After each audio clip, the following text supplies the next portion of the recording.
Salve família, mais um episódio do Pod Memo. Hoje a gente tá com o querido escritor e ilustrador Saulo Porto e ele vai contar um pouco da sua história, seus projetos. Então aguarda um pouquinho, pega sua pipoca, seu refrigerante e vem com a gente, é nóis. Foco, força e fé, vivam e vivendo. Pode mesmo. Aqui é nós por nós, na paz ou no veneno. Pode mesmo. Ideia de mil grau, no sol ou no sereno. Pode mesmo. O que tá na voz, o sistema tá tremendo. Pode mesmo. É isso aí, família. Estamos de volta. E aí, subidão? Estamos aqui de volta. O pessoal sentiu sua falta, né? Ganhou de brinde aí. Mas férias que você fica resfriado não dá pra curtir direito, né? Férias doente não dá. Não, mas a gente tem muita coisa boa pra estar compartilhando e trazendo hoje. E falar em coisa boa, nosso amigo Saulo. Seja bem-vindo. Saulo Porto, escritor e ilustrador. Você viu? A dicção saiu agora. Pensando que Poder. tem um trabalho fantástico que acontece aqui dentro da cidade de Sorocaba. Não sei se tem pra fora, mas aqui dentro eu sei que para em vários lugares diferentes, inclusive na Zona Norte, que é a Zona Nós. Nossa área. E o Saulo tem uma história de vida diferenciada, né, com muita coisa bacana. E a gente faz questão, primeiro, de te agradecer por conseguir essa agenda pra gente aí, tá vindo aqui conosco. E a gente vai falar dessa obra de arte aqui. Mas antes disso, Saulo, pra gente chegar até aqui, fala pra gente, né, irmão? Como foi sua caminhada, sua história, o que te trouxe até a arte? Desde o comecinho, que eu sei que você já era arteiro desde pequeno. Desde novo.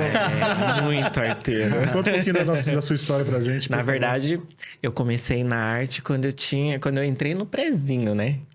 Então, meu primeiro desenho que eu fiz na minha vida foi com giz de cera e eu fiz um balão. Eu lembro até hoje disso. Eu criei um balãozinho lá e eu vi que eu tinha capacidade para me desenhar. Eu tinha capacidade, né, para escrever, para desenhar bem. Sim. E, na verdade, eu já venho de uma família de pessoas que são artistas. Já é uma questão familiar. Sim, o meu pai, bacana, ele já era artista, desenhista. Tanto que ele criou o antigo logo do SAI. Que ele que criou aquele logo das gotinhas, ele que criou. E eu tenho meu tio também, né? Que ele é artista, meus primos, praticamente uma família de artistas. Caracas, que bacana. A minha irmã, meu irmão na época desenhava também, aí ele parou e não seguiu, né? A minha irmã hoje, minha mãe é artesã, faz artesanato, ela tem um projeto também de pintura em guardanapo na igreja que ela vai. Bacana. Então, tipo assim, é uma família. Poxa. Todo mundo é artista. Então, essa parte foi fácil você desenvolver porque tinha apoiadores e colaboradores aí da família, né? Minha família me ajudou muito nessa parte, tipo... E o meu pai, eu lembro até hoje que eu fiz um desenho da Turma da Mônica. Eu era do prezinho também nessa época. Ele pegou esse desenho, ele mostrou pra todo mundo, orgulhoso. Todo orgulhoso da obra de arte. Desenho, Ele mostrou pra todo mundo do SAI. Nossa, meu filho fez um desenho muito top. Muito bacana. Legal isso, bem bacana. E aí, depois do balãozinho, da Turma da Mônica, como é que você foi percebendo que seus traços estavam ficando mais afinados? E aí, quando é que você começa a falar assim, poxa, eu tenho essa pegada artística, eu serei um artista mesmo? Eu depois, acho que foi quando eu fui crescendo um pouquinho mais, aí eu fui fazendo. Eu pegava pra mim copiar. Tudo que eu vi, eu queria copiar. Transformava. E aí eu lembro que tinha Looney Tunes na época, aí eu fui criando ali, tipo, o Piu Piu, o Frajola, e tudo eu olhava e conseguia copiar, reproduzir aquilo ali, né? E foi indo, aí as pessoas foram vendo, foram elogiando, foram vendo que eu tinha talento pra fazer aquilo, né? E aí um dia eu tive uma ideia na minha cabeça, vou montar uma pasta de desenho pra mim, né, evoluir. Já desde criança eu tinha essa vontade de evoluir. E tudo foi aprendendo sozinho. A minha mãe nunca teve condições, né, de pagar um curso de artes pra mim. Sim. Então, tipo assim, eu fui sempre chorava. Eu sentava na mesa e chorava quando eu não conseguia fazer aquele desenho. Chorava, rasgava, amassava, fazia de novo, mas sempre tentando, até hoje. Eu insisto até hoje pra mim fazer. Nesse período aí, eu gostei, durante um período da minha vida também, de rabiscar, fazer uns trabalhos. Fazia. Eu faço também uns desenhos na parede assim, ali. Sua arte é outra. Mas eu gosto também. Não pratico mais, mas gosto. Mas eu vou falar quarta série, que da minha época era quarta série. Tinha uns festivaizinhos da escola de desenho e tal. E eu participava. Só que a minha timidez não permitia que eu concorresse. Então o pessoal se inscrevia para participar.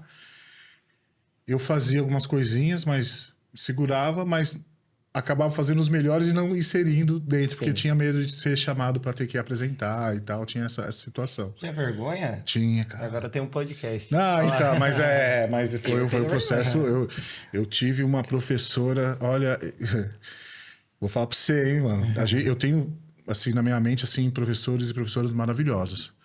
Mas também tem aquela que... Nem te conto. Essa é a máquina do tempo. A gente tava conversando, Foi difícil. Você também passou por isso, né? Oh. Eu tive uma professora, nem sei se tá viva, cara, chamava Raquel, mano. Você é louco, você é louco. O que a mulher fez comigo foi absurdo. Mas tudo bem. Ela forjou o leão que eu trago hoje no coração. Sim. Mas foi uma parada muito, muito difícil. E... Olha, te cortei. Não, eu ia perguntar se ele participava das... Não, é isso que dessas ações. eu ia falar. Você reparou que você tinha esse talento em tal momento, mas repararam também, né? Em você, né? Você participou aquele do Cruzeiro do Sul. Conta pra gente um pouco sobre essa história. Eu tava no primeiro ano do ensino médio.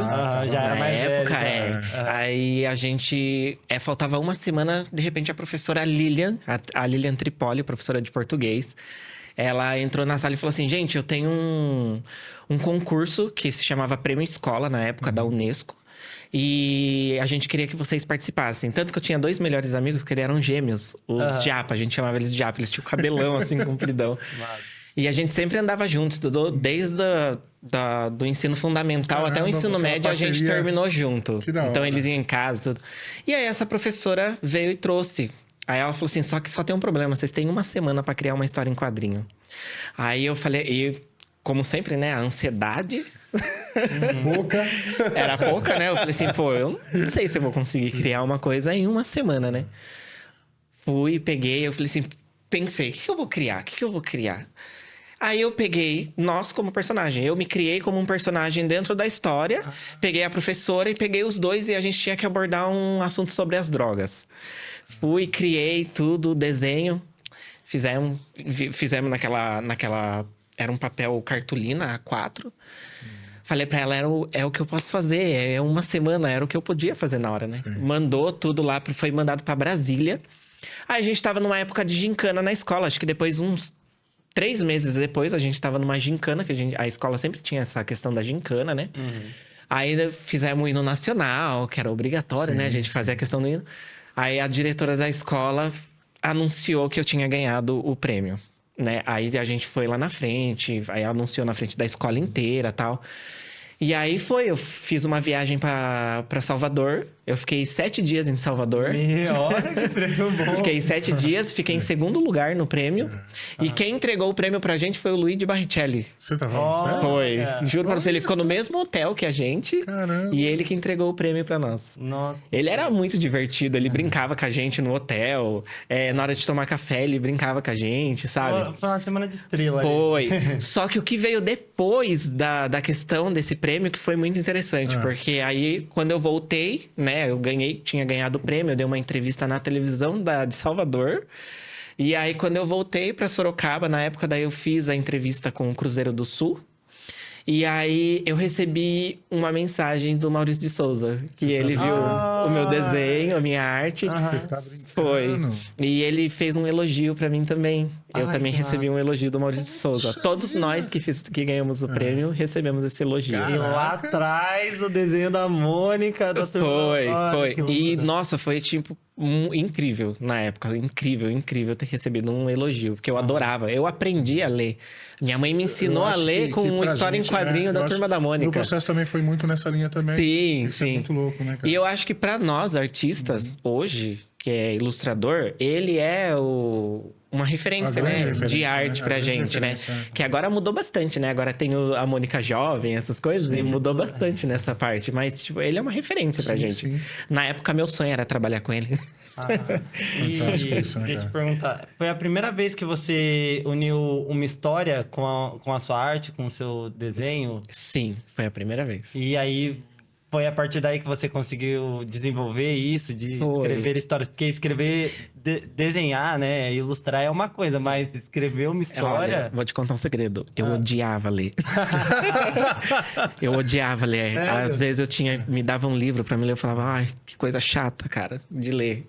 Eu odiava, de verdade. Ai. Aí o meu primeiro livro que eu li, eu me apaixonei, foi Viagem ao Centro da Terra. Foi quando eu comecei, que eu li pela primeira vez. Eu insistia, não, vamos. Li, adorei. Aí eu aprendi que ali eu aprendi que eu gostava de leitura. Você achou o seu tipo de leitura, basicamente, Foi. né? E eu sempre gostei muito de história de fantasia. Eu sempre viajei, mas eu sempre gostei de misturar o drama com a fantasia. Então, O tipo. drama sempre te acompanhou. É, sempre. Eu só acho que eu sou muito dramático. Eu acho que o drama sempre me acompanhou, Uma né? pergunta aí, qual é o seu signo? Sou de Libra. Então, tipo, sempre me acompanhou a questão do drama com a leitura, com a história de fantasia. E eu sempre gostei muito dos vilões, viu? Eu também, eu Sempre fui prefiro os apaixonado por vilões, eu vilão. prefiro os vilões. Eu gosto muito dos anti-heróis, né? No meio termo, né? Eu acho que eles representam um pouquinho esse drama, sabe?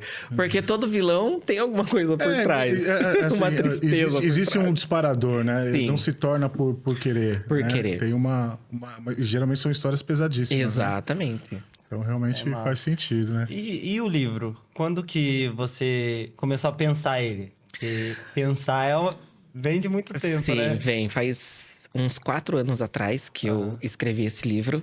E, na verdade, você vai dar risada, porque esse livro era pra ser uma história de comédia. Você tá brincando. Sério? Era pra ser uma comédia com fantasia. Uhum. E eu estava numa lanchonete e aí eu senti uma coisa assim dentro do meu coração. Eu falei assim, pô, eu queria encontrar um amor na minha vida. E aí eu falei assim, vou escrever uma história para um amor, que eu não sei quem é, mas vou escrever uma história de romance com comédia e fantasia. Aí eu lembro que eu tava assim na lanchonete e aí eu escrevi naqueles papel de... Do guardanapo. guardanapo. Aí eu falei, eu quero assim, eu queria que os alienígenas atacassem esse lugar, que não sei o quê, não sei o quê. E comecei a escrever essa história, escrevi. Aí a história ficou pronta. Depois de 3 anos, a história ficou pronta. Eu escrevi junto com o Alifer, né, que é um amigo meu. E aí eu falei pra ele assim, ficou perfeito. Era isso mesmo que eu queria. Consegui passar aquele relacionamento que eu queria. Falei, não, vou escrever pro meu futuro relacionamento.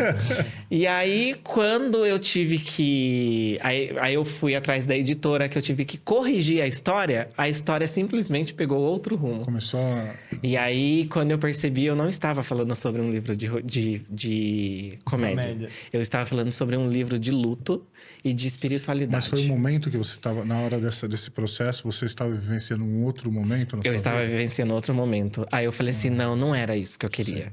No início era um traje cômico. Era um trágico, E aí eu falei, não era isso que eu queria. E aí, e detalhe, quando eu tive que corrigir esse livro, era choro atrás de choro. Você reescreveu, porque eu tive né? que cavar coisas que era tipo coisas muito pessoais na minha vida. E aí eu falei assim, na verdade não era sobre um relacionamento que eu estava escrevendo, eu estava escrevendo sobre mim.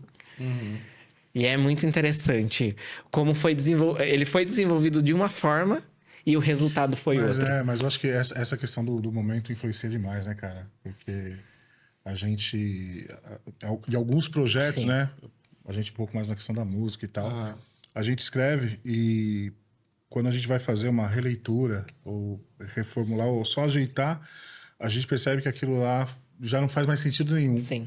E aí é outro momento. Outro momento, é outra pegada. E tanto a música quanto o livro, eu falo que é transferência do seu sentimento, né? Então, por isso que eu falo, você começa na brincadeira ou numa resenha com alguém e fala, não, vou fazer tal coisa, pô, ia ser legal. Sim. Mas quando você tá já no processo de finalização, aí os sentimentos estão transbordando, aí realmente você... É um momento que você vive ali completamente diferente. E o livro, assim, ele é um autoconhecimento, na verdade. E é como você desperta o seu lado... A gente tem uma dualidade dentro da gente, que é luz e sombra. Sim. E tem gente que não acredita nisso, mas é real isso.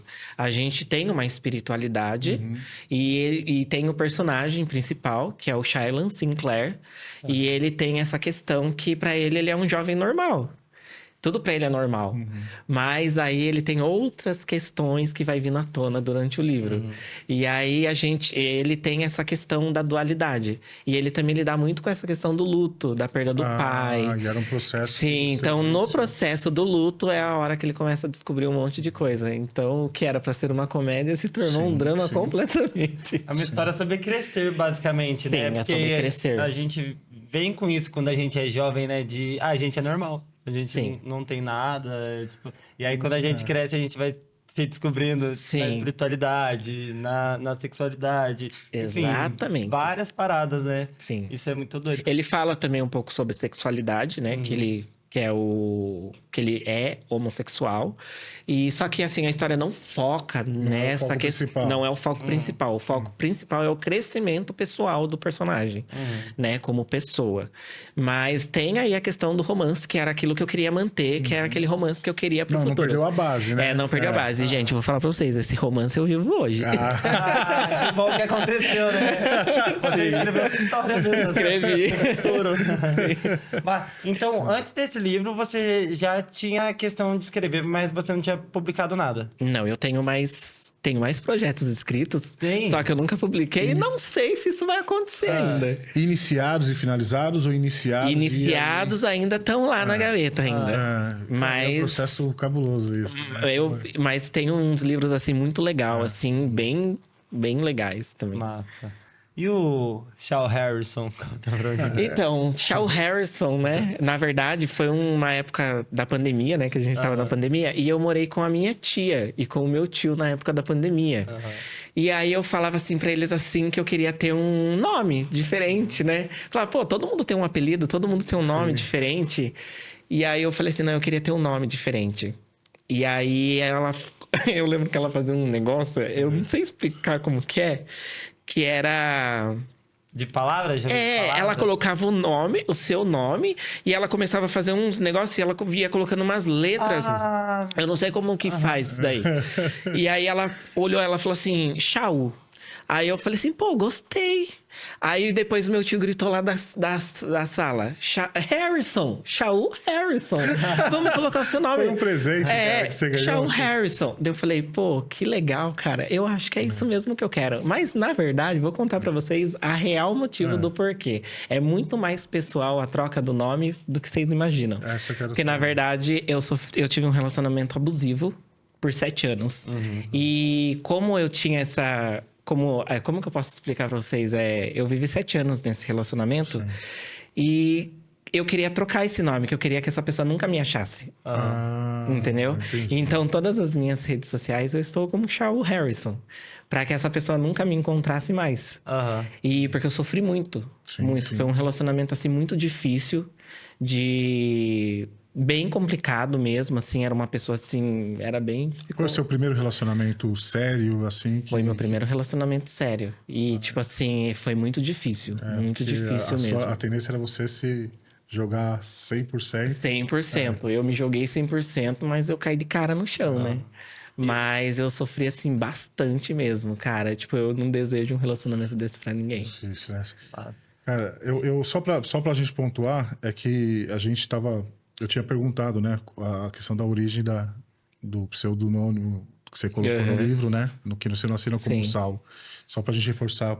Porque não. É porque o que pega é que, para além disso que você passou, tem muito esse negócio da resiliência, né? Você já não era mais aquela pessoa que passou por isso. Então, o Shaw Harrison vem com esse negócio. E eu costumo dizer de liberdade, né? Sim, eu costumo dizer assim que Saulo ficou num cantinho ali, sabe? Tipo, mas Mas eu costumo dizer que ainda é minha criança interior. Sim. Que é aquele ser inocente que ficou ali. Você isola, mas você não elimina. Exato. Shaw me ensinou a ser uma pessoa forte, entendeu?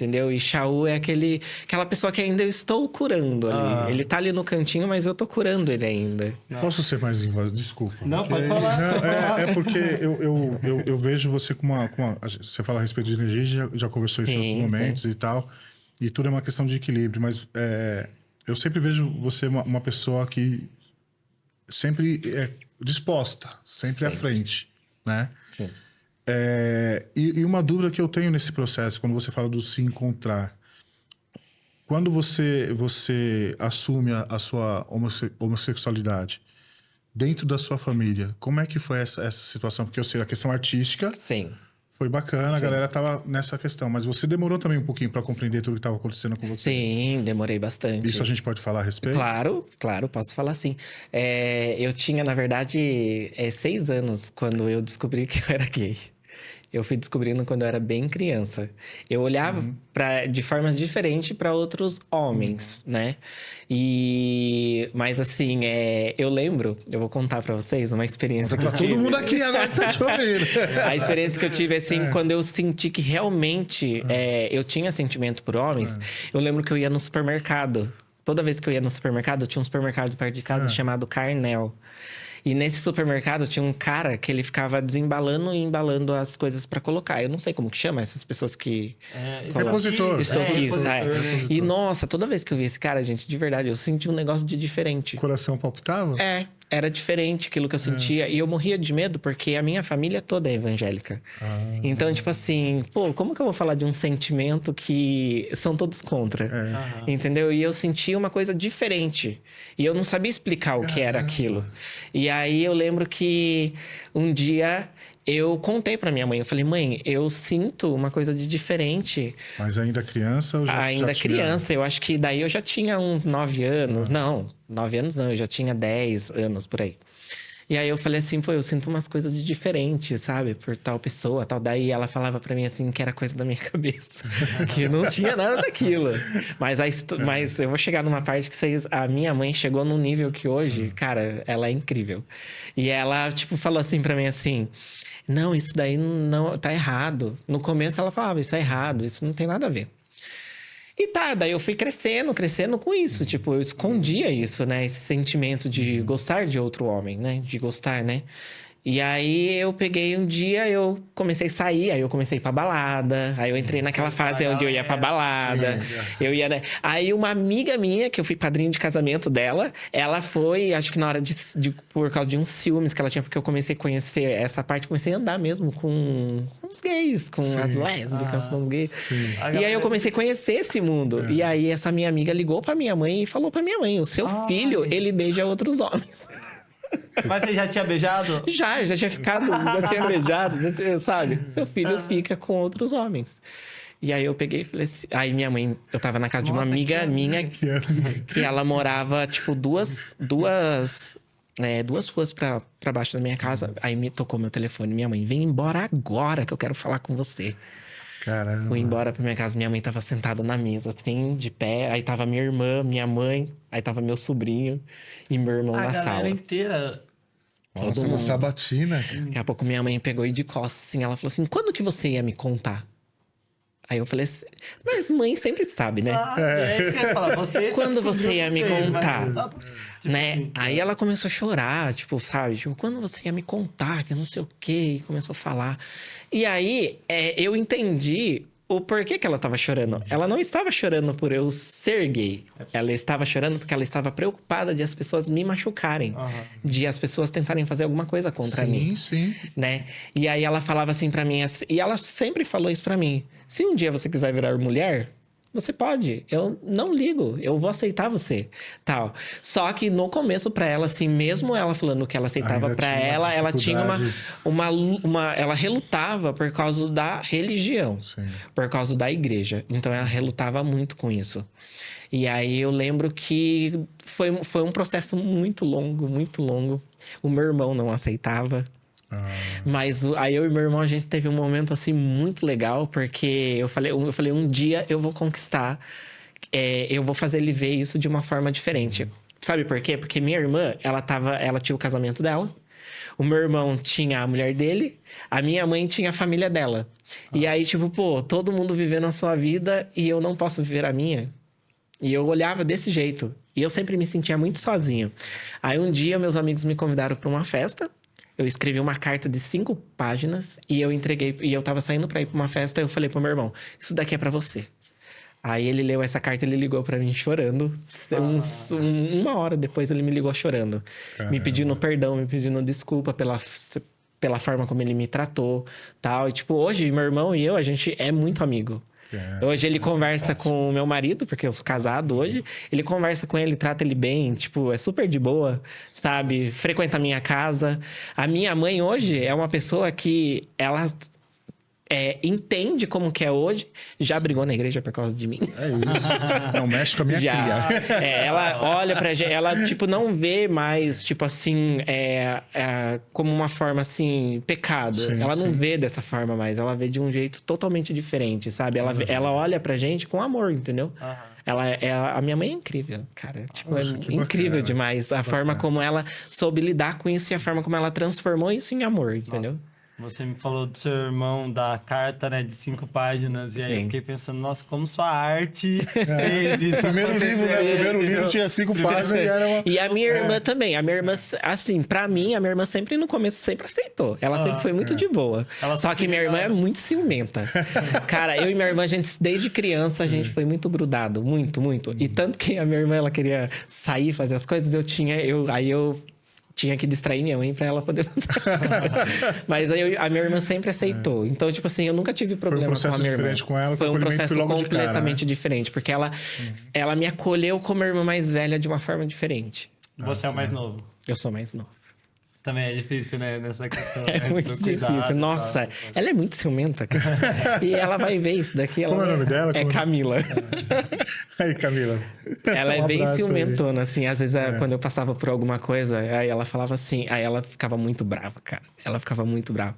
Às vezes, quando eu ia entrar num relacionamento, ela falava assim... Mas eu espero que você esteja bem, eu espero que... Mas é o excesso do amor, né? Que, né? Nessa questão. Ela fala, é que na verdade eu fui o irmão mais novo, né?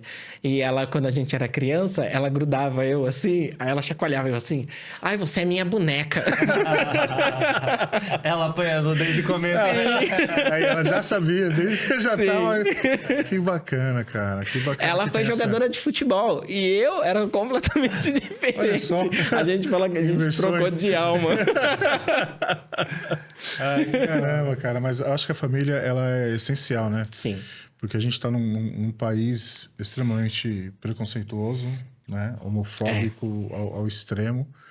E quando a gente... Principalmente na questão... Eu falo na questão da juventude, né? Porque tem a questão da inocência da criança, que aí né, você começa a perceber que tem algo, né, diferente, mas até a forma de falar e tal, Sim. isso você não vai conseguir expressar de uma forma tão direta.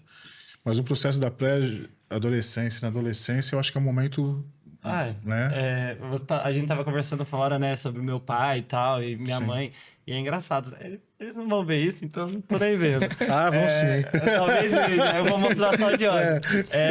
Meu pai, ele é meu pai de criação e ele era amigo da minha mãe. Ele foi criado dentro da igreja também, tipo, com a cabeça super fechada. Até hoje eu sinto que ele não se aceitou muito. Sim. E minha mãe era casada com outra mulher, desde que eu tinha 2 anos até os 8. E aí, quando eles começaram a perceber que eu tinha muitos trejeitos, né? Tipo, eu peguei muito trejeito do meu pai. Eu era criança, eu sentava de perna cruzada. Eu sempre falei gesticulando muito e tal. E aí, eles entraram em parafuso. Meu pai mesmo entrou muito em parafuso, assim. E eu ficava indignado. E aí, um dia, quando eu cresci, e aí eu comecei a fazer parte de movimento social e tal. E aí, tinha, né, a frente de negros e negras, tinha a frente LGBT, a frente de mulheres.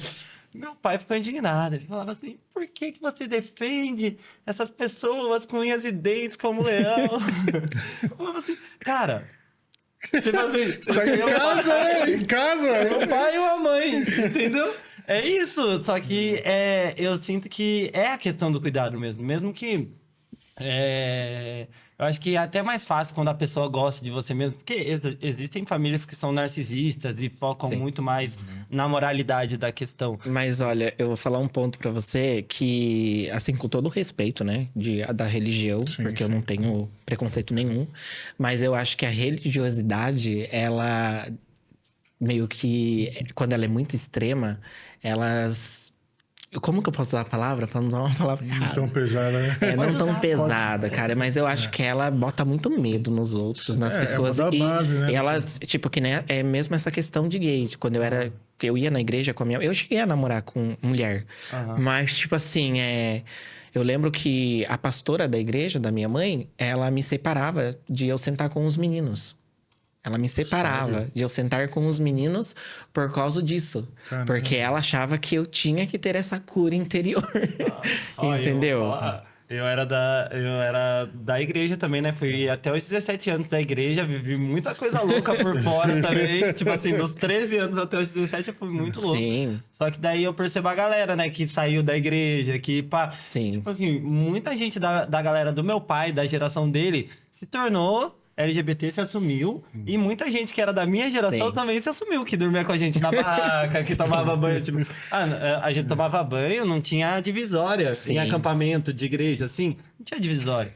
Então, tipo assim, a galera sabia, mas a galera queria muito esconder, né? Tipo, ai, não, é o jeito da pessoa. É o medo, né? O medo, A religiosidade o medo. é isso. A religiosidade é diferente de espiritualidade, entendeu? não, Então, com tipo assim, a espiritualidade acolhe todos, Sim. mas a religiosidade, ela não acolhe todos. Falando nisso, sobre espiritualidade, me conta um pouco sobre sua espiritualidade. Você bota no livro e tal. Eu fiquei Sim. curioso pra entender. Então, na verdade, eu sempre acreditei, né, nessa questão de desencarne, de encarnados, essas coisas. Então, dessa autoconhecimento espiritual, as energias, mantras. Eu sou uma pessoa que eu adoro meditar, entendeu? Eu me encontrei na meditação, né? Então, eu sempre tive essa questão de... Como que eu posso dizer assim pra você? De sempre estar leve comigo mesmo.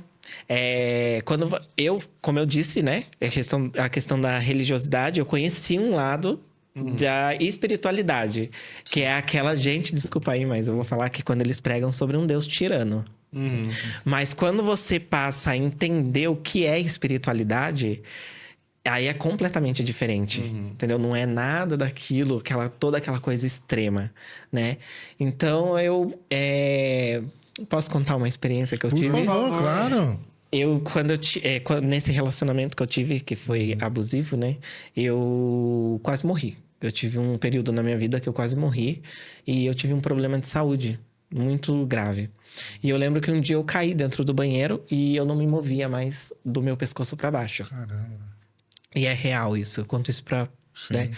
E aí eu lembro que eu tava a minha imunidade, ela tava muito baixa, gente. Então eu entrei assim num nível assim que eu não comia mais.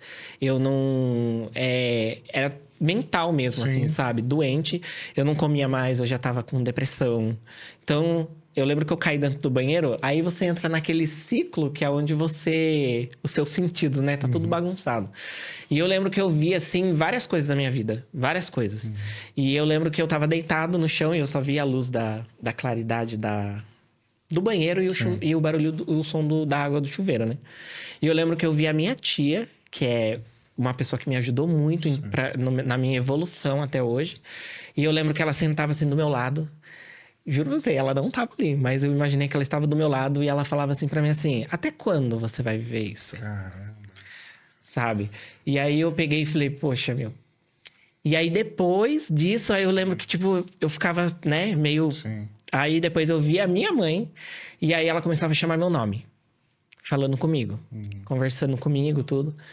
Aí ela olhava pra mim e ela falava assim, o que eu falei pra você? Você enterrou seu sonho inteiro e você cavou um buraco e se enterrou junto? E aí eu falei... Aí eu peguei, tipo, nossa, eu não vou chorar. Chorar, gente. E aí, de repente, assim, eu lembro que a luz do banheiro, ela ficou mais forte.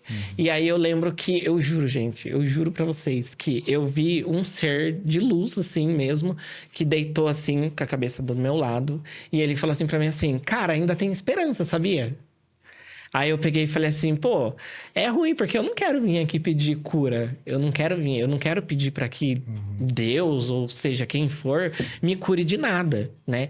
E aí eu falei assim, pô, mas eu posso fazer uma coisa. Se realmente tem esperança de eu fazer alguma coisa, de eu sair disso, eu vou mudar minha vida.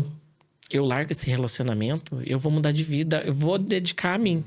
Aí eu lembro que eu fui voltando. As suas forças... Foi voltando. E aí, de repente, assim, eu voltei.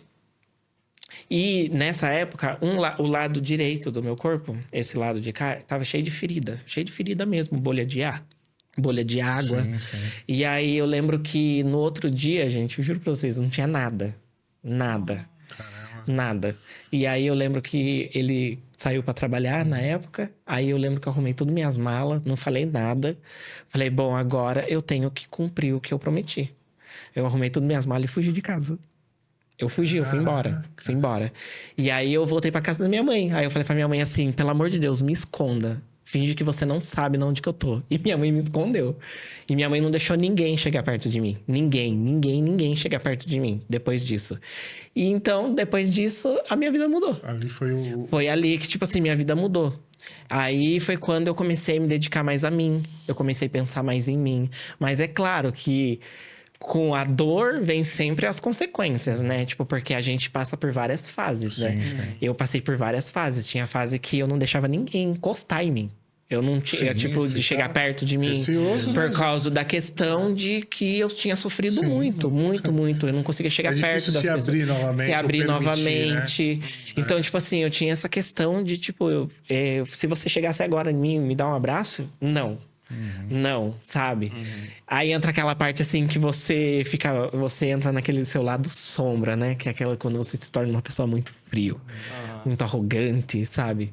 E aí todas essas fases você tem na hora da cura. Cara, mas é muito difícil, porque quando você chega na fase que você já curou o seu lado sombrio, que você já curou tudo que você tinha pra curar, mas aí você entra na necessidade de você ter um amor de novo, isso dói. Porque é quando você reconhece que você precisa amar e ser amado. Essa é uma parada cabulosa, né, cara? Isso é muito louco. Sim. Porque quando você fala nessa questão, né, sombria, eu falo que a gente tá numa autodefesa muito grande. E essa autodefesa também, ela Sim. te exclui, né? Exclui as pessoas ao seu redor, né? E é difícil você voltar a baixar a guarda.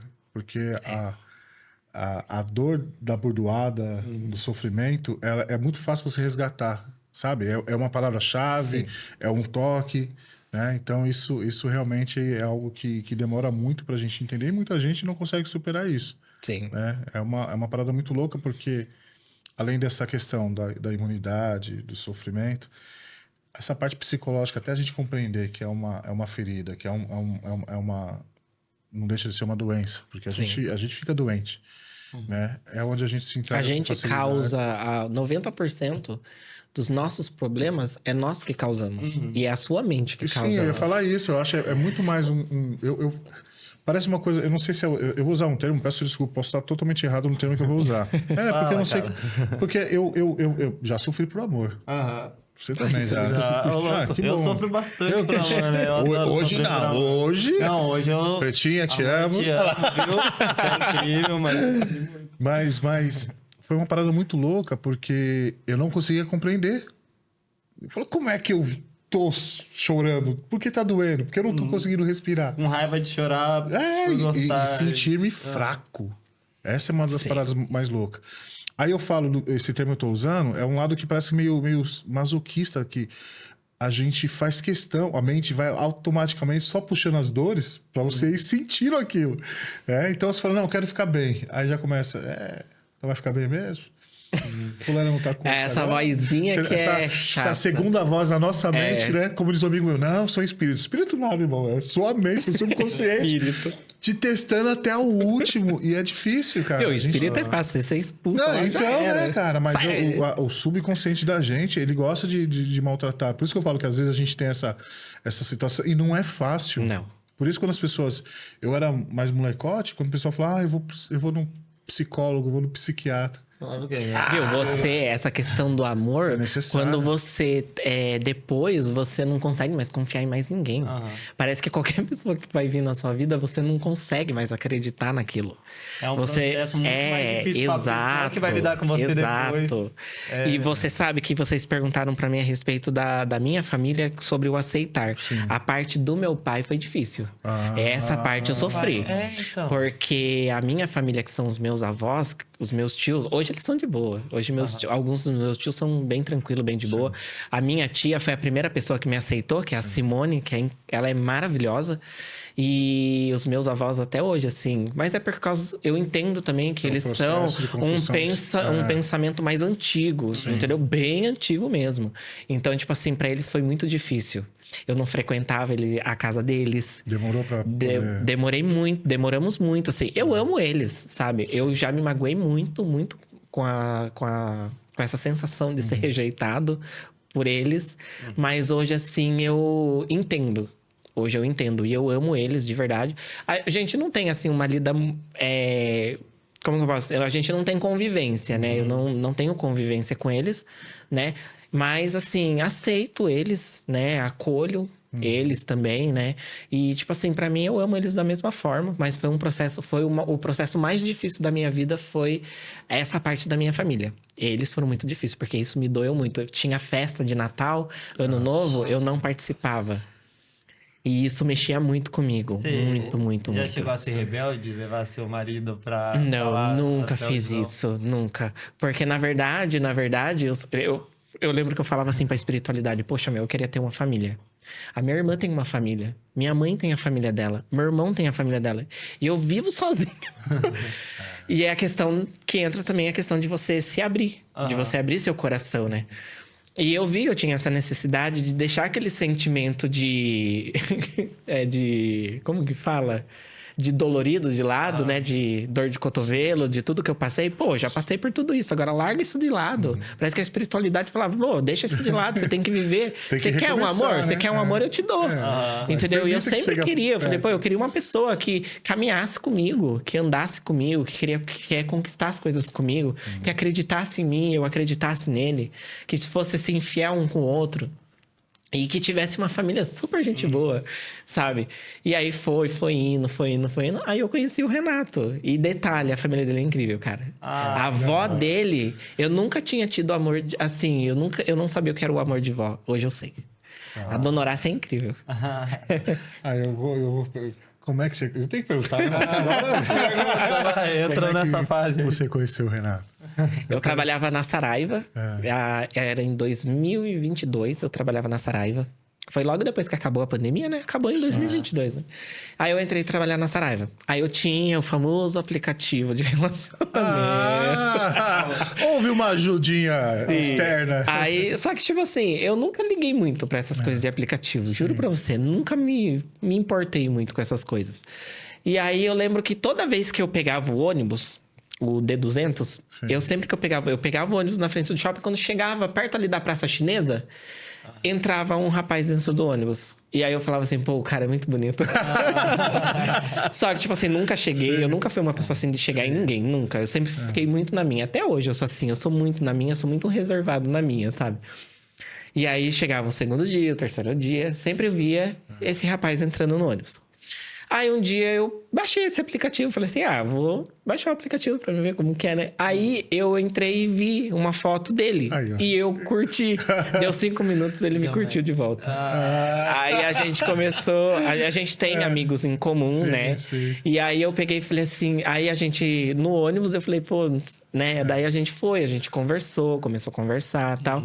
Aí ele falou assim pra mim assim, vamos sair um dia, né? Aí eu falei assim, beleza. No dia que a gente marcou de sair, caiu aquela chuva. Falei, pô, que raiva. Daí eu convidei ele pra ir na minha casa. Eu falei assim, se você quiser vir em casa... Eu lembro até hoje que ele zoou quando ele fala sobre isso. Na época saiu aquela série do Dahmer lá. Da Netflix, do cara que era gay e ele era canibal. Eu lembro.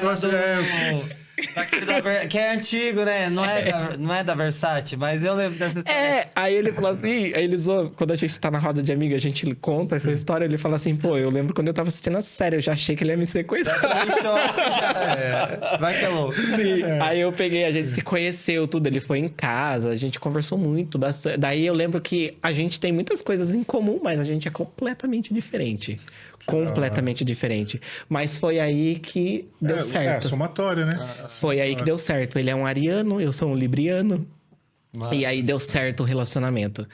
Eu lembro que ele adora Harry Potter. Ele é fãzaço de Harry Potter. Eu sou muito fã de Harry Potter. A gente tem tudo de Harry Potter que vocês podem imaginar. Aí eu lembro que no nosso primeiro encontro, eu dei pra ele um livro de presente, que é daquele Heartstopper, você já ouviu falar? Dei pra ele de presente. Aí eu lembro que ele falou assim pra mim, assim, como que é? Eu terminei de ler. Eu vou ganhar o segundo. Aí eu dei pra ele toda a coleção inteira do Heartstopper. E aí o relacionamento foi fluindo. Foi fluindo sem pressa. Foi uma coisa, assim, na base do respeito. Sim. Eu tinha uma coisa, antigamente, assim, que eu era muito apegado, sabe? Assim, questão apegado, assim, de não deixar a pessoa fazer nada. Sim. E aí, no começo, ele saía com os amigos e tal. E eu nunca me importei. Tipo, eu falei, eu vi que eu estava mudando. Que a relação. A relação é. Aí eu vi que eu estava mudando. E aí... a gente começou, a gente foi indo. Eu ia pra casa dele, eu ia mais pra casa dele do que ele pra minha casa, né? Aí eu lembro que tinha dia que ele ligava pra mim, tipo, 1h da manhã. Você não quer vir em casa? Eu ia. Aí foi indo, o relacionamento foi indo. Aí a gente foi construindo esse relacionamento com o tempo. Mas foi uma construção, assim, muito tranquila. Legal. E hoje a gente somos pessoas do jeitinho que eu queria. Quanto tempo vocês estão juntos? A gente vai fazer 4 anos que a gente tá junto. Né? E o livro tem quanto tempo? O livro tem 4 anos. Foi confirmado. Ele foi lançado em 2024, mas de escrita mesmo foram 4 anos. Foi um processo que você já foi tava um processo. Já. E, tipo, eu não posso... Eu falo pra vocês, eu não posso mencionar esse livro sem falar do Renato. Cara, ele me ajudou muito. Tipo, ele foi uma pessoa assim que ele acreditou mesmo nisso. Sim. Ele falou, não, você vai ser escritor. Você vai fazer o que você quer. E, cara, ele foi, assim, pra mim, assim, uma pessoa que... Até hoje, assim, tudo, ele acredita em mim. E é impressionante, assim, sabe? Tipo, ele fala... Quando eu trabalhava na Saraiva, eu tive burnout na época. Eu fiquei muito doente. Né? Eu fiquei muito doente na época por causa desse negócio de burnout. Eu não conseguia atender os outros e tal. E ele ficou muito do meu lado. Ele falou, não, você tem que lançar seu livro e tal. E ele é a primeira pessoa que se orgulha por causa desse livro aí. Esse é o companheirismo de verdade, né? Estar junto, né? A gente falou muito sobre amor, né? Sobre família, sobre espiritualidade. E a gente acabou não falando, né? Eu queria que você contasse um pouco mais sobre a pintura solidária. A pintura solidária. Sim, a pintura solidária... tipo, eu sou muito grato pela pintura solidária, pela Vera, pela Damares. A pintura solidária, eu trabalhei na pintura 10 anos atrás. Eu já tinha entrado na pintura 10 anos atrás, tanto que eu trabalhei na APAI. Eu fiz oficina na APAI. Que legal, cara. E aí, eu fiquei muito pouco tempo nessa época, por causa que eu era muito imaturo, né? Nessa época eu era muito imaturo e tal. Não sabia o que queria da vida. É um processo, né? Mas assim, a gente... Agora que eu voltei de novo, ela deu essa oportunidade pra mim voltar. Pra mim poder mostrar de novo a minha capacidade artística e tal. E tem sido assim pra mim, assim, incrível. E assim, a Pintura Solidária, a gente é uma ONG... Acho que vocês conhecem como que é, mais ou menos. A gente é uma ONG. Essa ONG, se eu não me engano, ela existe há mais de 20 anos. A Vera começou no GEPASSE, no Hospital do Câncer Infantil. E uma frase que ela fala muito, que eu acho muito forte, é quando ela fala que a pintura solidária surgiu do desejo de fazer algo pelo próximo. E ela, em todas as entrevistas que ela dá, ela fala sobre isso. E eu falo pra ela... E outro dia ela deu uma entrevista e ela falou sobre isso. E eu mandei até pra ela. Eu falei, meu, é muito forte isso. Essa frase é muito forte. Porque todos nós temos o desejo de fazer algo por alguém. E eu cresci muito na pintura. E a questão de você trabalhar com as crianças de baixa vulnerabilidade, no CRAS... Sabe? Você conhece cada situação... que você olha e você fala... Você olha pra sua vida e você olha pra vida de outras crianças... e você fala, pô, eu tive muita oportunidade. E você vê que tem crianças que não têm a mesma oportunidade que você teve, né? E aí a pintura... A gente aprende e a gente cresce junto com eles. Aí, como eu falei aquela hora pra vocês, né? Quando a gente tem que fazer um personagem, né? Porque se você entra mesmo... Viu? Teve dia... Há 10 anos atrás, quando eu trabalhei na APAI, tem uma situação que aconteceu muito legal. Eu trabalhei na APAI e aí eu não entendia nada sobre ensino especializado para crianças especiais. Eu não sabia como fazer isso. E eu fiquei com muito medo, porque eu falava assim, cara, eu não sei como fazer isso. Era um desafio. Daí eu lembro que a Damares falava, não, você vai conseguir, é de boa. Aí eu falava, e eu morrendo de medo. Aí eu cheguei, eu lembro que daí tinha as crianças que tinham síndrome de Down e tal. E aí eu lembro que eu peguei e eu fui trabalhar com uma mulher, ela tinha 50 anos e ela tinha problema na visão. E aí ela pegou e... A gente tinha um concurso de contação de história. Era uma história de um cachorro. E aí ela tinha Era numas plaquinhas que a gente desenhava. Até hoje ainda a gente faz nas plaquinhas. E eu lembro que eu pegava na mão dela e eu fazia um movimento assim, como desenhar um cachorro. Eu acho que eu fiz esse movimento com ela umas 3 vezes. Porque ela não enxergava. Aí eu fiz o movimento com ela 3 vezes. Aí eu fui fazer outra coisa com os outros atendidos. Quando eu voltei, cara, ela fez o cachorro certinho, sem precisar de ajuda. Domínio. E, tipo, eu juro pra vocês que naquele dia eu fui no banheiro e eu chorei. Por causa que, tipo assim, pra gente é incrível isso, quando isso acontece. Né, do seu trabalho, Sim. você vendo acontecer. Isso, é impressionante quando essas coisas acontecem. Quando você vê esses resultados. Então, tipo assim, trabalhar na pintura solidária pra mim é muito gratificante. É massa você contando isso, porque você falou dessa questão de pessoas que não têm a mesma oportunidade que você. Mas também me pegou no começo da nossa conversa quando você fala que você não teve a oportunidade de tipo, aprender em algum lugar a fazer Sim. isso. Então você também está ajudando a criança que era você. Exatamente. Sabe? E o Viabilizando aquilo que a gente não teve, E o né? legal é que você aprende, você ensina e você também aprende. É uma troca constante. Porque não é só arte pela arte. Acho que essa é a diferença. A gente tá ouvindo, fora a questão da escuta, tá acolhendo, tá mostrando, tá sendo um exemplo também. O exemplo que eu falo é de superação também. Antes de voltar pra pintura, eu fui professor de artes. E eu nunca tinha feito um curso de desenho, porque eu nunca tive essa oportunidade, né? Mas tudo que eu fiz, eu aprendi sozinho. E aí eu virei professor. Aí eu falei, poxa, nunca fiz uma aula, mas eu virei professor. Mas é isso. E eu fui professor numa escola bem famosa em Sorocaba, que acho que vocês conhecem, que é a ProArte. Fui professor na ProArte e eu também fui professor na Creare. Que é uma escola que... A Creare, ela surgiu ano passado. E aí, tipo assim, também era uma coisa assim que... Era muito difícil pra mim, porque as pessoas vinham atrás de mim. Tipo assim, as pessoas vinham pagar pra me ensinar. Sim. E eu pensava assim comigo, poxa, eu queria, tipo, ensinar as pessoas, mas eu não queria que as pessoas me pagassem pra me ensinar elas. Eu queria usar a minha arte pra me ensinar a quem precisa. E aí, voltei pra pintura solidária e exatamente cumpri a missão de ajudar Aquilo quem que você precisa. acreditava, né? E isso é muito legal. Acredita. É muito bacana. Ô, Saulo, a gente tá chegando ao finalzinho do nosso Sim. programa. Tô aqui emocionado, porque Nossa, são muito boa a conversa. muita coisa boa, né? Poder te conhecer um pouco mais, poder compartilhar a sua história com o pessoal, com a família Pode Memo, né? Todo Sim. mundo que nos acompanha. Então, te parabenizar pela Obrigado. resiliência, pela resistência, pela luta e pelo artista fantástico que você é. Então, do coração aí, muito obrigado. E seja Eu que bem-vindo agradeço sempre. vocês. Se poder deixar uma mensagem final pra gente, também dizer como é que a gente consegue comprar seu livro. Claro. O livro vocês podem encontrar na editora da Filos, tem o site, tudo certinho. Qualquer coisa depois eu até mando o Pode link mandar pra pra gente, vocês por favor. e vocês vão encontrar lá. E a mensagem que eu posso deixar é, gente, é acreditar, cada um acreditar em si e em frente. Porque é isso, a vida é você sempre seguir em frente, sempre ser grato. Gratidão é tudo na nossa vida.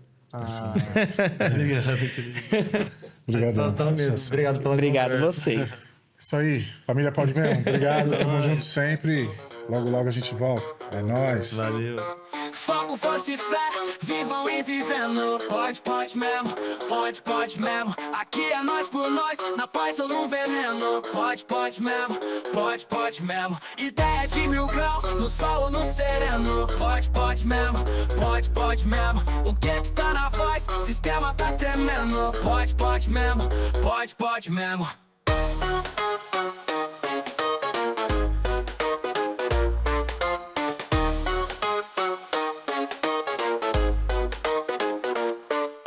Foco, força e fé, vivam e vivendo. Pode mesmo, pode mesmo. Aqui é nós por nós, na paz ou no veneno. Pode mesmo, pode mesmo. Ideia de 1000 graus, no sol ou no sereno. Pode mesmo, pode mesmo. O que tá na voz, sistema tá tremendo. Pode mesmo, pode mesmo.